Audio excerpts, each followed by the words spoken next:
Welcome to my YouTube channel Synthesis classes.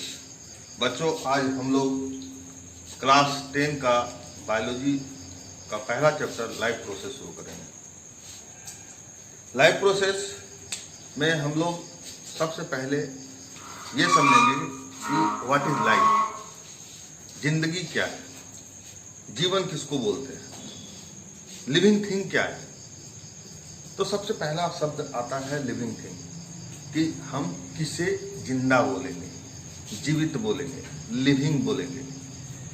तो हम लोग लिविंग उस चीज को बोलते हैं जो चीज खुद ब खुद अपने से बिना किसी बाह्य बल के, यानी बिना किसी एक्सटर्नल फोर्स के मूवमेंट कर सके, यानी those thing which can move without any external force.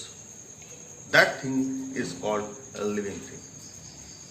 अब कहते हैं कि अब आपके दिमाग में एक बात आएगी कि सर वो प्लैनेट जो है वो मूव करता है, तो वो प्लैनेट क्यों नहीं जीवित है। तो ऐसा है कि प्लैनेट जो मूव करता है, वो जो सर्कुलर पाथ में वो घूमता है, उसका कारण है कि जो प्लैनेट्स के बीच में एक फोर्स लगता है। प्लैनेट्स का अपना एक ग्रेविटेशनल फोर्स होता है। सारे प्लैनेट्स के बीच में एक ग्रेविटेशनल फोर्स के वजह से रिपल्सन और अट्रैक्शन होता है, जिसके वजह से वो मूव करता है। तो वहाँ एक एक्सटर्नल फोर्स काम कर रहा है, इसलिए प्लैनेट जो है वो लिविंग थिंग नहीं है। अब हम कहते हैं कि ये प्लैनेट को तो हम छाड़ दिए, मतलब लिविंग थिंग उस चीज को बोलते हैं जो कि बिना किसी एक्सटर्नल फोर्स के मूव कर सके। ये तो हो गया एकदम बिल्कुल बेसिक बात, 10th क्लास के लेवल की बात। लेकिन जब हम 10th क्लास से ऊपर जाते हैं तो लिविंग थिंग का बेसिक जो है वो है प्रोटोप्लाज्म। तो उसमें वहां पर हम लोग कहते हैं कि those thing which contain the protoplasm that is called living thing. अब कहते हैं कि प्रोटोप्लाज्म, आप कहेंगे कि एक डेड बॉडी है, उसमें भी प्रोटोप्लाज्म है, तो फिर क्या वो लिविंग थिंग नहीं है। तब वहां पर एक शब्द और जोड़ते हैं, एक्टिव प्रोटोप्लाज्म। एक्टिव प्रोटोप्लाज्म मतलब कि those protoplasm which can work या केमिकल रिएक्शन वो कंटिन्यू करता रहे, वैसे प्रोटोप्लाज्म। तो अब केमिकल रिएक्शन किस तरह का केमिकल रिएक्शन, तो क्या होता है कि एक चेन ऑफ रिएक्शन जो है वो चलता रहता है प्रोटोप्लाज्म के अंदर, और उस चेन ऑफ रिएक्शंस को हम लोग बोलते हैं मेटाबॉलिक रिएक्शन। और मेटाबॉलिक रिएक्शन जब किसी प्रोटोप्लाज्म में मेटाबॉलिक रिएक्शन हो रहा है, यानी वो एक्टिव प्रोटोप्लाज्म है। और वो एक्टिव प्रोटोप्लाज्म है, तो जो भी चीज एक्टिव प्रोटोप्लाज्म रख रहा है उसको हम लोग क्या बोलेंगे, लिविंग थिंग। ठीक। अब कहते हैं कि मेटाबॉलिक रिएक्शन, तो क्या है कि हम लोग जो ये दौड़ रहे हैं, हम लोग जो हंस रहे हैं, हम लोग जो खा रहे हैं, डाइजेशन कर रहे हैं, रिस्पिरेशन कर रहे हैं, ये सारा चीज जो हमको दिखता है वो एक्चुअल में एक एक्सटर्नल जो है वो दिखावा है। सब कुछ होता है एकदम बिल्कुल सेलुलर लेवल पर, सेल के अंदर होता है, और वो सारा कि एक केमिकल रिएक्शन के थ्रू होता है। वो रिएक्शन, केमिकल रिएक्शन जो मेटाबॉलिक रिएक्शंस है, उसका एक्सटर्नल इफेक्ट दिखाई पड़ता है। जो हमारा डाइजेशन है, न्यूट्रिशन मतलब डाइजेशन न्यूट्रिशन है, हमारा रिस्पिरेशन है, ये सारा चीज वो मेटाबॉलिक रिएक्शन का एक्सटर्नल इफेक्ट है जो हमको दिखाई पड़ता है। तो कहने का मतलब जो मेटाबॉलिक रिएक्शंस है उसका जो एक्सटर्नल इफेक्ट है, वो इफेक्ट जो दिखाई पड़ता है, वो जो इफेक्ट दिखाई पड़ता है उसको हम बोलते हैं लाइफ प्रोसेस। और वो लाइफ प्रोसेस क्या है, तो हम खाना खाते हैं वो हमारा लाइफ प्रोसेस, हम सांस लेते हैं वो हमारा लाइफ प्रोसेस, रिप्रोडक्शन करते हैं वो हमारा लाइफ प्रोसेस, एक्सक्रीशन करते हैं वो हमारा लाइफ प्रोसेस है ना, ग्रोथ और डेवलपमेंट होता है वो हमारा life process, control and coordination वो हमारा लाइफ प्रोसेस। तो ये सारा जो लाइफ प्रोसेस है, ये लाइफ प्रोसेस कहाँ होगा, तो होगा उसमें जो एक्टिव प्रोटोप्लाज्म रखता है, यानी लिविंग थिंग के पास। यानी लिविंग थिंग जो प्रोसेस करता है उसको लाइफ प्रोसेस बोलते हैं। अब हम लोग लाइफ प्रोसेस का पहला पार्ट पढ़ेंगे, न्यूट्रिशन। क्या पढ़ेंगे, न्यूट्रिशन।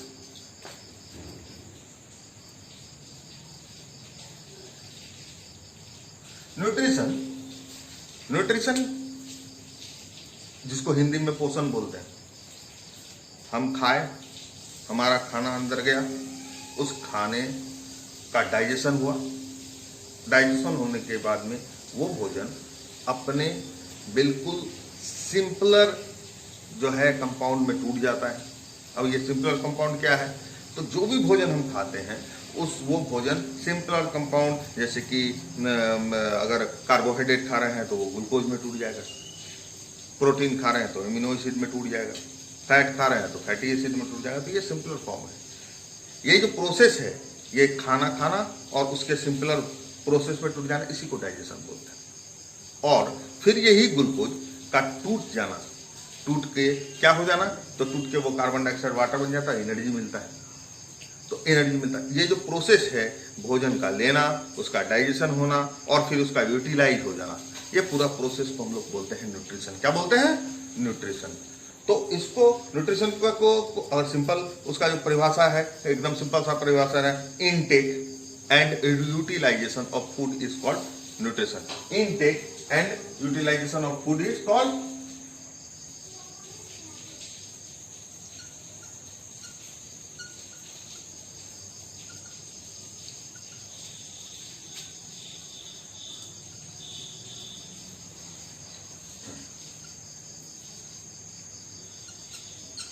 मतलब खाए, वो खाना डाइजेस्ट हुआ और फिर डाइजेस्ट होने के बाद वो सेल पे पहुंचा, सेल जो है उसको ब्रेक डाउन किया, फिर हमको एनर्जी मिला, यानी खाना खाना और उसका यूटिलाइज कर लेना, इसको हम लोग बोलते हैं न्यूट्रिशन। अब आते हैं न्यूट्रिशन का प्रकार, किस तरह का किस प्रकार का न्यूट्रिशन होता है। तो न्यूट्रिशन जो है, न्यूट्रिशन का प्रकार में हम लोगों का जो है 2 प्रकार के न्यूट्रिशन आते हैं। फर्स्ट न्यूट्रिशन है हम लोगों का, उसको हम लोग बोलते हैं ऑटोट्रॉफिक न्यूट्रिशन।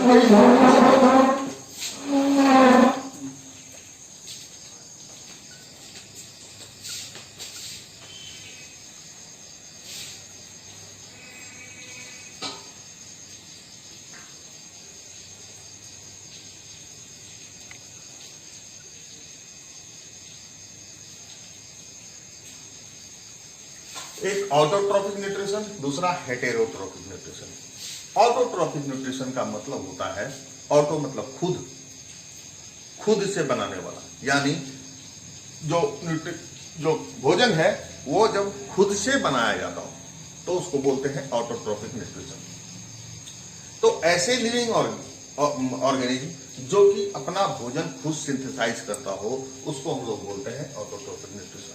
और दूसरा है जो ऐसे ऑर्गेनिज्म जो दूसरे के ऊपर में भोजन के लिए निर्भर करता हो, उसको बोलते हैं हेटेरोट्रॉफिक न्यूट्रिशन। अब जैसे कि इसका एग्जांपल हो गया हमारा ग्रीन प्लांट। ग्रीन प्लांट क्या करता है, वो खुद का भोजन खुद से बनाता है। और ये हेटेरोट्रॉफिक, हम लोग भोजन के लिए किस पे डिपेंड करते हैं? ग्रीन प्लांट पे डिपेंड करते हैं। दूसरे जीव जंतु को मार के मछली खाते हैं, मांस खाते हैं और जो भी खाते हैं, दूसरे दूध पीते हैं, तो वो किसके ऊपर है? दूसरे के ऊपर डिपेंड कर रहे हैं। तो ऐसा ऑर्गेनिज्म जो दूसरे के ऊपर में डिपेंड करता है उसको हेटेरोट्रॉफिक, और जो खुद से अपना भोजन बनाता है उसको बोलते हैं ऑटोट्रॉफिक। ऑटोट्रॉफिक न्यूट्रिशन भी 2 प्रकार के होते हैं। एक न्यूट्रिशन होता है, वो होता है केमोसिंथेटिक,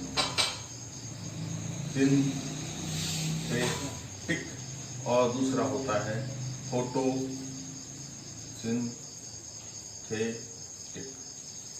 केमोसिंथेटिक क्या होता है कि बहुत सारा एनवायरनमेंट ऐसा होता है जहां पे वाटर नहीं मौजूद होता है, तो वैसे स्थिति में वहां पर कुछ ऑर्गेनिज्म, जो माइक्रो ऑर्गेनिज्म, जनरली बैक्टीरिया इस टाइप के ऑर्गेनिज्म, वो क्या करते हैं कि वाटर के अनुपस्थिति में, वाटर के अब्सेंट में वो H2S हाइड्रोजन सल्फाइड का यूज करके अपना भोजन प्राप्त करता है। तो ऐसे ऑर्गेनिज्म जो कि केमिकल के द्वारा या केमिकल से ही अपना भोजन प्राप्त करता है या भोजन बना लेता है, केमिकल से ही अपना भोजन बना लेता है, ऐसे ऑर्गेनिज्म को हम लोग बोलते हैं केमोसिंथेटिक ऑर्गेनिज्म। और इस तरह के न्यूट्रिशन को हम लोग केमोसिंथेटिक न्यूट्रिशन बोलते हैं। जबकि दूसरा है फोटोसिंथेसिस। फोटोसिंथेटिक जो न्यूट्रिशन है वो जो ग्रीन प्लांट है, ग्रीन ब्लू ग्रीन अलगी है, जो भी ग्रीन, जहां भी ग्रीन पाया जा रहा है, वो ऑर्गेनिज्म जिसमें ग्रीन होता, वो जो है वो उसका काम है कि खुद से भोजन बनाए। अब यहाँ पे शब्द आता है फोटो, यहाँ शब्द आया था केमो यानी केमिकल, यहाँ आया शब्द क्या, फोटो। फोटो का मतलब होता है, फोटो शब्द आता है फोटोन शब्द से, और फोटोन शब्द का मतलब होता है, फोटोन एक जो है यूनिट है, या कह सकते हो एक कण है, एक पार्टिकल है, किसका, तो लाइट का। लाइट के पार्टिकल को हम लोग फोटोन बोलते हैं, और जब फोटोन शब्द या फोटो शब्द आता है यानी कि लाइट शब्द से वो रिलेटेड है। तो यहाँ पे फोटोसिंथेसिस यानी फोटो यानी लाइट के द्वारा सिंथेसिस करना। तो फोटोसिंथेटिक किसको बोलते हैं, न्यूट्रिशन, वैसा न्यूट्रिशन जिसमें जो सनलाइट है उसका यूटिलाइज करके जो प्लांट होते हैं, ग्रीन प्लांट होते हैं, वो अपना भोजन बनाता है, और ऐसे न्यूट्रिशन को हम लोग फोटोसिंथेटिक न्यूट्रिशन बोलते हैं। अब आते हैं हम लोग सीधे सीधे फोटोसिंथेसिस में कि क्या है फोटोसिंथेसिस।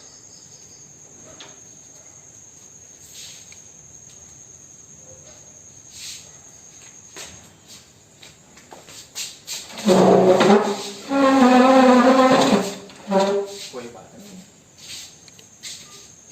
ये सब काट के हटा देंगे, आप तो ये लिखने में कर रहे हो, ये जो बहुत फोटोसिंथेसिस। अब यहाँ जब हम लोग फोटोसिंथेसिस का बात करते हैं तो सबसे पहला टर्म यह है कि ग्रीन प्लांट ही ये काम करेगा। कौन काम करेगा, ग्रीन प्लांट। कौन काम करेगा इसको, ग्रीन प्लांट।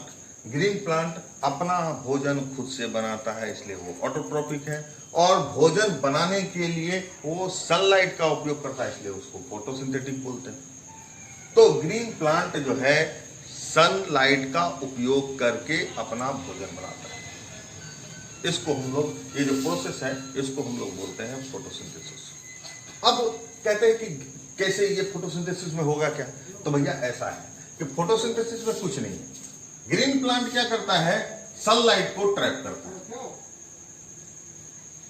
सनलाइट को ट्रैप करके वो स्टोर करता है, और उसी सनलाइट का उपयोग करके वो वाटर और कार्बन डाइऑक्साइड इन दोनों को मिला करके ग्लूकोज का फॉर्मेशन कर लेता है। क्या कर लेता है, ग्लूकोज का फॉर्मेशन कर लेता है।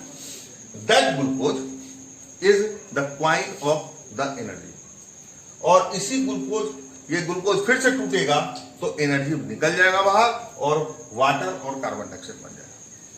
यानी वाटर और कार्बन डाइऑक्साइड से ग्लूकोज बनता है, और इसमें ये जो सन का लाइट है, ये सन का लाइट इसको बनाने में वर्क करता है। जैसे ही ये ग्लूकोज बना, यानी ये क्वाइन ऑफ एनर्जी हो गया, और ये क्वाइन ऑफ एनर्जी जब फिर से टूटेगा तो फिर से टूट के ये यही बनाएगा, वाटर और कार्बन डाइऑक्साइड, और एनर्जी रिलीज हो जाएगा। तो कहने का मतलब जो सन का लाइट है, उस सन के लाइट को हम क्या करते हैं, हमारे जो ग्रीन प्लांट है वो क्या करता है कि सन के लाइट को कन्वर्ट कर देता है, किसमें, उस सन के लाइट, लाइट क्या है, एनर्जी, उस एनर्जी को कन्वर्ट कर देता है केमिकल में।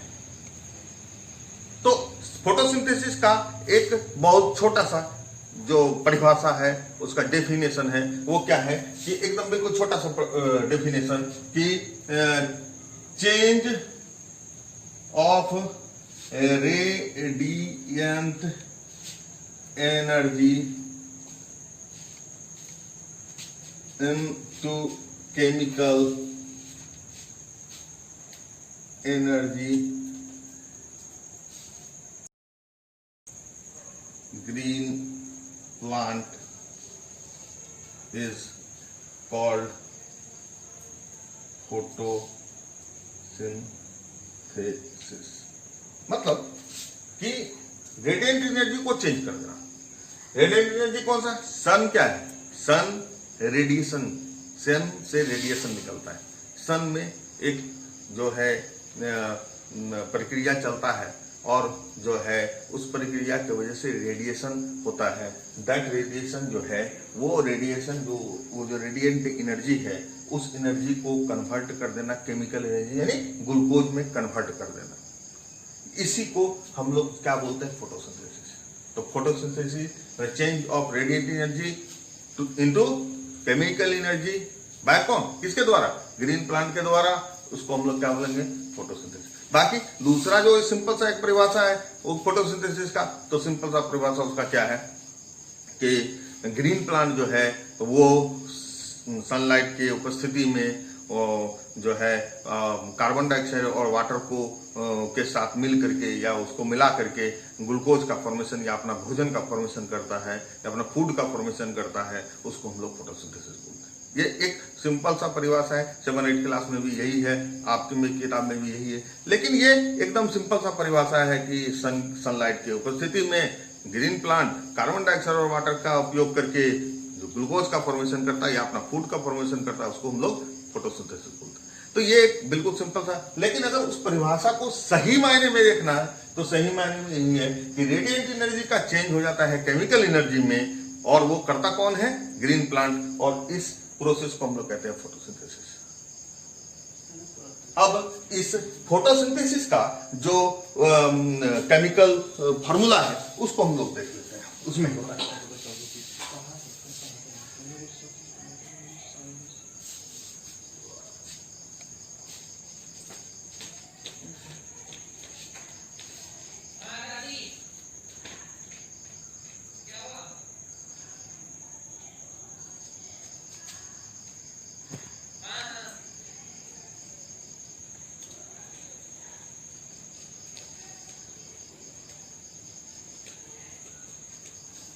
ये इसका फॉर्मूला है, आपको ये याद रखना है, 6CO2 प्लस 12H2O उसके बाद equal to C6H12O6 that is called glucose, and 6H2O plus 6O2 that is the formula of photosynthesis. It is a formula of photosynthesis. अब हम लोग फोटोसिंथेसिस का बाकी चीज जानने के पहले, फिर फोटोसिंथेसिस में बहुत सारा प्रक्रिया होता है, बट उसको जानने के पहले हम लोग पहले कुछ चीज जान लेंगे, ठीक है, कि फोटोसिंथेसिस होता कहाँ है, फोटोसिंथेसिस किस तरह से होता है, फोटोसिंथेसिस के लिए इंडिग्रेंट क्या है, उसका रॉ मटेरियल क्या है, ये सारा चीज हम लोग जान लेंगे, तब फिर उसके बाद हम लोग फाइनली कंक्लूड करेंगे फोटोसिंथेसिस को। तो हम लोग इसके लिए कि ये फोटोसिंथेसिस होता कहाँ है उसको पहले जानेंगे, और जहां पर फोटोसिंथेसिस होता है उस चीज का हम लोग स्ट्रक्चर देखेंगे, फिर आगे का फिर हम लोग पार्ट पढ़ेंगे।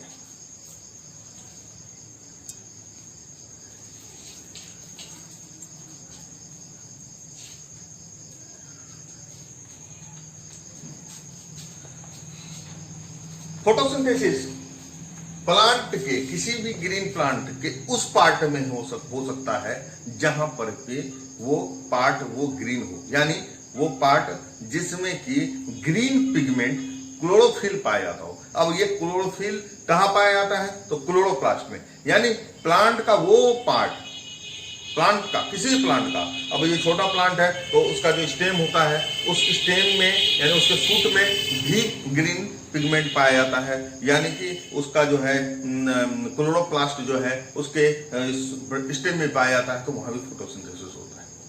तो वो पार्ट जहां पर कि ग्रीन पिगमेंट क्लोरोफिल मौजूद होता है उस पार्ट में फोटोसिंथेसिस हो सकता है। लेकिन ओवरऑल जो फोटोसिंथेसिस हम जब बात करते हैं तो ये फोटोसिंथेसिस की प्रक्रिया जनरली लीव में होता है। अब हम लोग आते हैं फोटोसिंथेसिस। फोटोसिंथेसिस के लिए क्या क्या जरूरी है, क्या चाहिए, क्या कंडीशन होना चाहिए फोटोसिंथेसिस के लिए। तो पहला चीज है कि सनलाइट होना चाहिए, क्योंकि मैंने पहले कहा क्या कहा कि रेडिएंट एनर्जी को चेंज करते हैं केमिकल एनर्जी। रेडिएंट एनर्जी होगा नहीं तो चेंज किसको करेंगे, यानी सनलाइट होना जरूरी है। दूसरा वाटर होना जरूरी है।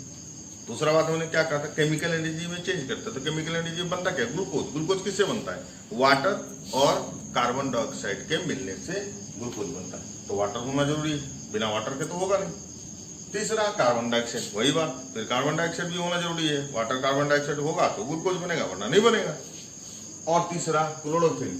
अब ये सनलाइट तो है बट ये सनलाइट को पकड़ेगा कौन, सनलाइट को पकड़ के रखेगा कौन, सनलाइट को स्टोर करेगा कौन, तो वो करता है क्लोरोफिल। अब ये क्लोरोफिल पाया कहाँ जाता है, क्लोरोप्लास्ट में। तो क्लोरोप्लास्ट में ये क्लोरोफिल पाया जाता है, ये ग्रीन पिगमेंट है, यही ग्रीन पिगमेंट जो है सनलाइट को ट्रैप करके रखता है, पकड़ के रखता है, और फिर उस जो वो ट्रैप किया हुआ सनलाइट है, उस ट्रैप किया हुआ सनलाइट का उपयोग करता है एज ए एनर्जी, और एनर्जी के तरह तौर पे उस एनर्जी का क्वाइन जो है सनलाइट का जो एनर्जी है उसको वो वाटर और कार्बन डाइऑक्साइड के कंबाइन करने में यूज कर देता है, और कंबाइन करने में जब यूज कर देता है तो वो ग्लूकोज का फॉर्मेशन हो जाता है। फिर जब वो ग्लूकोज टूटेगा तो फिर से वो वापस एनर्जी मिल जाएगा। हम दौड़ते हैं, हम खाते हैं, हम हंसते हैं, हम बोलते हैं, हमारा बहुत सारा वर्क है, और उसके लिए एनर्जी का जरूरत है। वो एनर्जी कहाँ से मिलता है, तो हमको वो एनर्जी फूड से मिलता है, खाना से मिलता है। और चूंकि हम हेटेरोट्रॉपिक है, हमारा काम है, हमारा जो भोजन है वो हम किसके ऊपर डिपेंड करते हैं, हम ग्रीन प्लांट के ऊपर डिपेंड करते हैं, हम दूसरे एनिमल्स के ऊपर डिपेंड करते हैं अपने भोजन के लिए।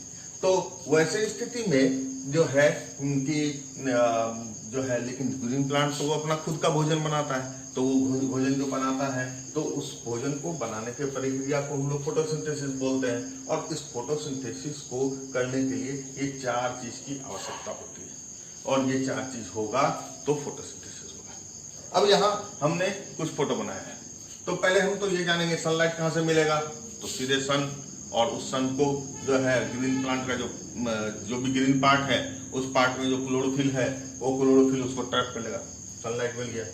वाटर, तो वाटर के लिए ये एक छोटा सा फोटो बनाया है मैंने, ये रूट का टीएस है, रूट का जो है सेक्शन काट के रखे हैं, उस सेक्शन में रूट के सबसे जो अंदर है, अंदर का जो पार्ट होता है वहां जाइलम बंडल होता है, जाइलम से। ये जाइलम जो है, यही जाइलम का काम होता है, क्या काम होता है, तो इसका काम होता है जो है वाटर को ऊपर तक पहुंचाना है यहाँ पर। ठीक, यहाँ पर क्या होता है कि रूट में जो इसका जो सबसे बाहर का लेयर है जो एपिडर्मिस है, उसमें से रूट हेयर्स निकले होते हैं, बहुत फाइन पतले पतले सिंगल सेल के बने हुए रूट हेयर्स होते हैं। ये रूट हेयर्स जो है वो सॉइल के अंदर में फैला हुआ होता है, और उस सॉइल में जो है मिट्टी के अंदर छोटे छोटे वाटर के ड्रॉपलेट्स होते हैं, उस वाटर के ड्रॉपलेट्स को हम लोग बोलते हैं वाटर फिल्म। छोटे छोटे वाटर के ड्रॉपलेट्स जो सॉइल के साथ मिले हुए होते हैं उसको हम लोग बोलते हैं वाटर फिल्म। ये ऑस्मोटिक प्रेशर के कारण, ऑस्मोटिक प्रेशर के कारण ये वाटर जो है ये रूट हेयर के अंदर जाता है, और उसके बाद ये फिर बहुत सारे यहाँ लेयर होता है, कॉर्टेक्स है, ठीक है, तो एंडोडर्मिस है, ये सब मुझे नहीं देखना। ये फिर जो है रूट हेयर से ये वाटर पहुंचता है जाइलम के पास, और ये जाइलम से ये वाटर जो है लीफ तक पहुंचता है। लेकिन ये लीफ तक पहुंचता कैसे, ये एक लंबा, ये एक बहुत ही बढ़िया, बहुत अच्छा तरह का बात है। तो यहाँ क्या होता है, लीफ के अंदर में, लीफ जो है ना वाटर का लॉस करता है। वाटर का लॉस करने का मतलब कि ये समझो कि प्लांट है, प्लांट में दिन भर धूप पड़ता है, दिन भर सनलाइट पड़ता है, और सनलाइट पड़ने की वजह से प्लांट का जो लीफ है वो गर्म हो जाता है। प्लांट को ठंडा रखने के लिए, एक सिंपल सा बात कि प्लांट को ठंडा रखने के लिए क्या होता है कि प्लांट के लीफ से इवेपोरेशन होता है। हमारे शरीर से स्वेट निकलता है, पसीना निकलता है, क्या है वो इवेपोरेशन है, और उसके वजह से हमारा शरीर ठंडा हो जाता है। उसी तरह से वहां भी इवेपोरेशन का प्रक्रिया होता है। तो इवेपोरेशन का प्रक्रिया होता है। अब तुम एक चीज समझो कि एक बॉटल है, मेटल का बॉटल है, उस बॉटल के अंदर हम जो है एक गैस रखे हुए हैं, और उस गैस को हम और गर्म करते हैं, तो क्या होता है कि वो गैस जो है फिर वो एक्सटेंड करेगा, वो फैलेगा, और फैलेगा तो वो जो है प्रयास करेगा फट के बाहर निकलने का, और जैसे ही हम उसको खोलते हैं तो वो गैस जो है तेजी से बाहर निकलता है। फिर जब बाहर निकल जाता है, वो चूंकि हीट है, गर्म है, फैल गया है, एक्सपेंड किया है, वो निकल गया बाहर और फिर उसको हम लोग टाइट करते हैं। टाइट करते हैं, जब वो ठंडा हो जाएगा तो वहाँ क्या होगा, गैस कम हो जाएगा, तो वहाँ एक लो प्रेशर क्रिएट हो जाएगा। और अगर हम उसमें एक छोटा सा छेद करके एक पाइप लेके तो धड़ाक से हवा अंदर घुसना शुरू हो जाएगा उसके अंदर, क्योंकि वहाँ एक प्रेशर, लो प्रेशर बन गया। वही प्रक्रिया यहाँ भी होता है कि सनलाइट यहाँ पड़ा, यहाँ क्या हुआ, इवेपोरेशन हुआ, जिसको ट्रांसपीरेशन प्रोसेस बोलते हैं। ट्रांसपीरेशन का प्रोसेस हुआ और वेपर बन करके पानी निकल गया बाहर निकलने के बाद क्या होता है, उसके जो छिद्र होते हैं छोटे छोटे, उसको बोलते हैं स्टोमाटा, वो सारे स्टोमाटा बंद हो गए। तो जैसे ही बंद हुआ और वो जब ये इवेपोरेशन का प्रक्रिया हुआ तो लिप क्या हो गया, ठंडा हो गया। और लिप ठंडा हुआ तो वैसे ही वहां अंदर जो है एक प्रेशर बन गया। कौन सा, लो प्रेशर बन गया। जैसे ही लो प्रेशर बना तो यहाँ जो जाइलम बंडल का जो ये एक चैनल बना हुआ है, एक नली बना हुआ है, वो क्या तेजी से जो है यहाँ से जो रूट हेयर से जो वाटर एब्जॉर्ब हुआ और ये तेजी से ऊपर की तरफ सक करता है, खींचता है। तो यहाँ एक सकिंग पॉइंट बन जाता है और ये सकिंग पॉइंट बनता है और तेजी से वाटर जो है जितने भी लिप्स है उसमें जाकर पहुंच जाता है। अब यहाँ पर किसी भी प्रकार का एनर्जी का आवश्यकता नहीं है, ये एक खुद बखुद होने वाला प्रक्रिया है। इसमें किसी भी प्रकार से एटीपी या एनर्जी की आवश्यकता नहीं होती है, ये खुद हो जाता है। क्यों? क्योंकि यहाँ लिप के अंदर में एक सकिंग प्रेशर बनता है, जिसके वजह से यहाँ से पानी तेजी से खींच करके ऊपर चला जाता है। तो सनलाइट मिल गया, वाटर मिल गया और कार्बन डाइऑक्साइड। तो सेम बात है कि लिप के अंदर, लिप जो है उसके अंदर उसमें छोटे छोटे छेद होते हैं। उस छोटे छोटे छेद को हम लोग स्टोमाटा बोलते हैं।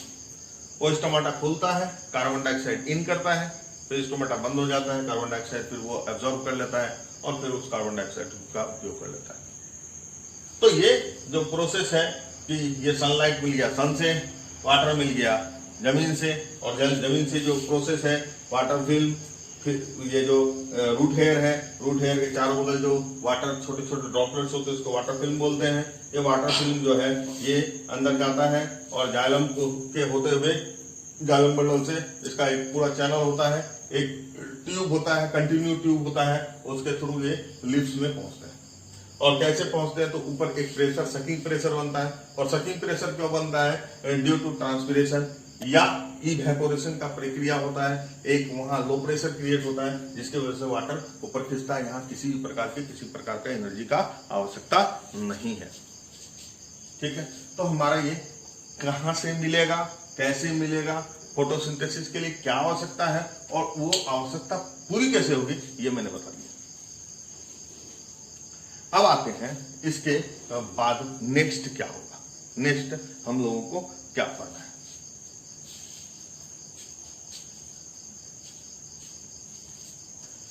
हम लोग ये तो भी थोड़ी देर पहले लिप देखा है मैंने, छोटा छोटा बताया कि छोटा छोटा जो है ओपनिंग होता है, छेद होता है, उसको हम स्टोमाटा बोलते हैं। तो वो स्टोमाटा के बारे में हम लोग पढ़ेंगे। तो उसके पहले हम लोग जान लेते हैं लिप का जो स्ट्रक्चर है वो देख लेते हैं, टीयर्स ऑफ लिप। उसके बाद फिर हम लोग वो आगे का पढ़ाई करेंगे। अब हम लोग सबसे पहले ये जो लिप है, टीयर्स ऑफ लिप पढ़ेंगे।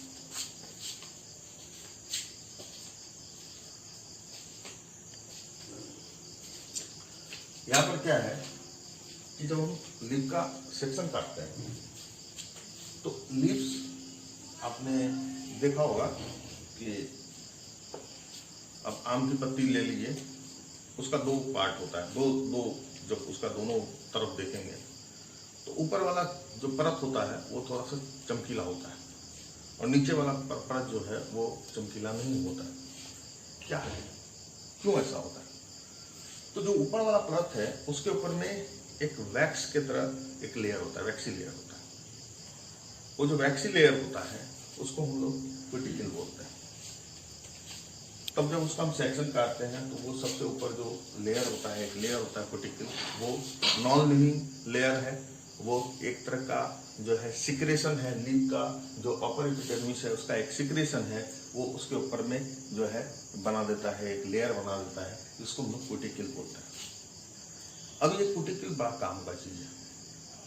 एक तो क्या है कि जो सनलाइट उस पे पड़ता है, किस पे, जो लीफ के ऊपर पड़ता है, वो दिन भर पड़ता रहता है, तो उतना सनलाइट का आवश्यकता प्लांट को है नहीं, और वो कंटिन्यू अगर उसमें पड़ता रहेगा तो वो प्लांट सूख जाएगा, वो प्लांट का जो लीव है वो जल जाएगा। तो ये कुटिकल जो है उस सनलाइट को बाउंस बैक कर देता है, रिटर्न कर देता है, ताकि जो है लीफ जो है वो बचा रहे, लीफ जो है वो खराब नहीं है। तो एक तो उसका काम ये हो गया कि जो एक्स्ट्रा सनलाइट है उसको बाउंस बैक कर देना। दूसरा ये कुटिकल का एक और काम है कि किसी प्रकार का जो जर्म है, वो जर्म जो है उस पर इफेक्ट नहीं कर पाए, इन्फेक्शन नहीं कर पाए, इन्फेक्ट नहीं कर पाए, तो जो है ये प्रिवेंट करता है जर्म को, जो है इसमें इन्फेक्शन करने के लिए प्रिवेंट करता है। तो प्रिवेंशन ऑफ जो है जर्म को प्रिवेंट करने के लिए ये कुटिकल जो है मदद करता है। तो सबसे ऊपर जो वैक्सी लेयर होता है उसको हम लोग कुटिकल बोलते हैं। कुटिकल के जस्ट नीचे एक लेयर होता है जिसको बोलते हैं अपर एपिडर्मिस। अपर एपिडर्मिस के जस्ट नीचे पैलिसेड लेयर होता है। यहाँ पर जो सेल्स होते हैं, ये सेल्स ऑलरेडी ये क्लोरेन कायमा सेल है, ये क्लोरोफिल रखता है, बट काफी कंडेंस रहता है, एक दूसरे से चिपका हुआ रहता है, दो इंटरसेलुलर स्पेस यहाँ नहीं होता है। तो ये जो लेयर है इसको हम लोग पैलिसेड लेयर बोलते हैं। उसके बाद फिर जो है एक लेयर आता है जिसको बोलते हैं हम लोग जो है, वहाँ भी क्लोरेन कायमा ही सेल है, वो भी क्लोरेन कायमा सेल है, और ये क्लोरेन कायमा सेल जो है मीजोफिल, इसको दूसरा नाम इसका मीजोफिल सेल बोलते हैं, मीजोफिल सेल्स है। और ये मीजोफिल सेल्स जो है ये इसके बीच में इंटरसेलुलर स्पेस बहुत होता है, कहीं कहीं बहुत बड़ा बड़ा चैम्बर होता है, एयर चैम्बर, एयर स्टोर होने के लिए, एयर रहने के लिए। तो ये जो है यहाँ पर चूंकि दो सेल्स के बीच में काफी एयर रहता है, एयर स्पेस रहता है, इंटरसेलुलर स्पेस रहता है, इसलिए ये लेयर काफी स्पॉन्जी होता है, इसलिए इस लेयर को हम लोग स्पॉन्जी लेयर बोलते हैं। और ये सेल्स कैसा सेल है, क्लोरेन कायमा, या इस सेल्स को हम लोग का दूसरा नाम क्या है, मीजोफिल सेल्स। और ये क्लोरेन कायमा क्यों बोलते हैं, क्योंकि ये क्लोरोप्लास्ट रखता है। यानी क्लोरोप्लास्ट कौन सा चीज था, एक सेल ऑर्गेनेल है, और वो सेल ऑर्गेनेल इसी में पाया जाता है, क्लोरोप्लास्ट। और ये मीजोफिल सेल या क्लोरेन कायमा सेल में क्लोरोप्लास्ट पाया जाता है, और वही क्लोरोप्लास्ट क्लोरोफिल रखता है, और वही क्लोरोफिल का काम होता है सनलाइट को ट्रैप करना। तो ये जो पार्ट है, ये पार्ट का जो सेल है, इसका ही काम फोटोसिंथेसिस का होता है। इसके जस्ट नीचे जो है फिर एक लेयर होता है, उसको बोलते हैं लोअर एपिडर्मिस। अब इस लोअर एपिडर्मिस में ही छोटे छोटे जो है ओपनिंग होते हैं, छेद होते हैं, इस ओपनिंग को हम लोग स्टोमाटा बोलते हैं। अब इस स्टोमाटा का जब हम लोग स्ट्रक्चर देखते हैं, तो ये स्टोमाटा दो सेल का बना हुआ होता है। अब ये दो सेल, इसका स्ट्रक्चर कैसा है, तो किडनी शेप्ड या बीन जो होते हैं, बीन के जो सीड्स होते हैं, बीन सीड के तरह इसके स्ट्रक्चर होते हैं इन दोनों सेल। और इस सेल का जो दोनों सेल जहां पर एक दूसरे से मिलता है, उसका जो इंटरनल पार्ट है, ये इंटरनल साइड, नॉट पार्ट, ये इंटरनल साइड है, ये साइड जो है वो थोड़ा सा रिजिड होता है, कड़ा होता है, करप्ट होता है, जबकि ये वाला जो पार्ट होता है वो फ्लेक्सिबल होता है। तो ये जो इंटरनल जो ये साइड होता है, ये रिजिड साइड है। तो यहाँ क्या होता है कि जैसे ही इसमें पानी भरता है, तो आप एक कभी बैलून लेना, उस बैलून में एक स्टिकर चिपका देना और उस बैलून को फुलाना, बाकी पूरा का पूरा बैलून फूल जाएगा, वो स्टिकर चिपका हुआ पार्ट नहीं फूलेगा। तो वही स्थिति यहाँ भी होती है कि जब इसको क्या होता है कि जब इसमें पानी भरना शुरू होता है, तो जब इसमें फिल होना शुरू होता है, तो ये जो है पूरा का पूरा ये खुल जाता है।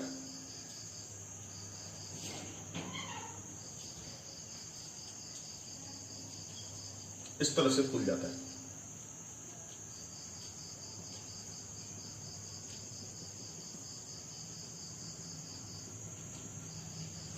इसके प्रेशर की वजह से ये जो है इसके दोनों के बीच का जो स्पेस है ये ओपन हो जाता है, ये इसको खींच लेता है, जिसकी वजह से ये पार्ट जो है ये खुल जाता है और स्टोमाटा ओपन हो जाता है।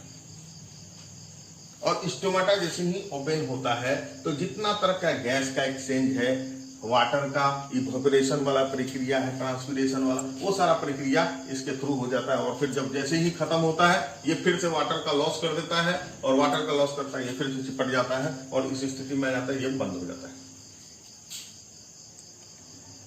ठीक है, तो ये दो सेल जो होते हैं इसको हम लोग GUARD गार्ड सेल बोलते हैं। क्या बोलते हैं? Guard cell. और इसमें भी जो है ग्रीन पिगमेंट पाया जाता है, ये भी फोटोसिंथेसिस का प्रक्रिया कर सकता है।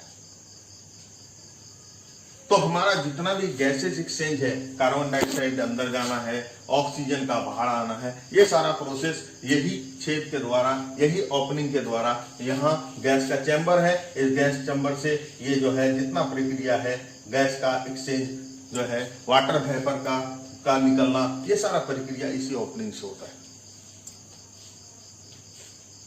तो हम लोगों ने यहाँ क्या पढ़ा?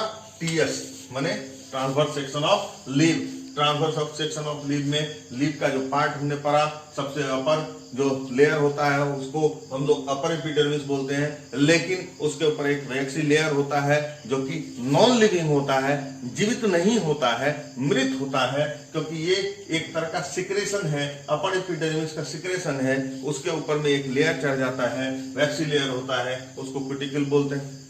और ये क्यूटिकल का जो काम होता है लाइट का बाउंस बैक करना, एक्सेस लाइट को बाउंस बैक कर देना। दूसरा प्रिवेंट करना, किससे? जर्म से, लीव को प्रिवेंट करना। उसके भी बाद क्या होता है? ये अपर एपिडर्मिस है, फिर उसके बाद एक पैलिसेड लेयर है, ये भी ये किस तरह के सेल है? क्लोरेन्काइमा सेल है, मेसोफिल सेल है। उसके बाद स्पॉन्जी लेयर होते हैं। यहाँ पर पैलिसेड लेयर में जो क्लोरेन्काइमा होता है ये आपस में एकदम बिल्कुल सटे हुए होते हैं, इंटरसेल्यूलर स्पेस नहीं होते हैं। उसके नीचे होता है क्या? Spongy layer. यहाँ पर जो है क्लोरेन्काइमा सेल के बीच में इंटरसेल्यूलर स्पेस बहुत ज्यादा होते हैं, इसलिए ये स्पॉन्जी होता है। कहीं कहीं जगह पर बड़े बड़े जो है लीव के हिसाब से बड़े, भाई होते तो बहुत छोटे हैं, पर लीव के हिसाब से बहुत छोटे ये जो है बड़े बड़े चैम्बर्स होते हैं, एयर चैम्बर होते हैं, जहां पर कि गैस का एक्सचेंज होता है।